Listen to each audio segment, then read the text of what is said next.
SEC chairmanship. You tell me why MIT would do that. We know what's up with colleges, right? They're all left-brained, if you know what I'm talking about. So of course they'd be in on the scam, but it was a lie because these guys are motivated to do it, and it's very clear just by what he says here in this interview. The rules and regulations aren't there, which is obvious. It's a new technology.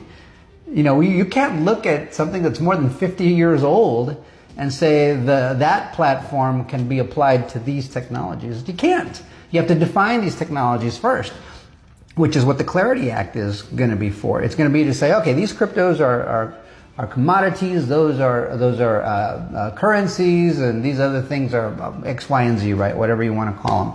And so you need to divide these so they can be treated accordingly with respect to tax law and other things. You know, you got to have your KYC, know your customer. You got to have your AML, anti-money laundering, built into these blockchains. There are going to be certain standards. They're also working on a generic standard with which to offer crypto ETFs, so it's easier to apply for and pass those through.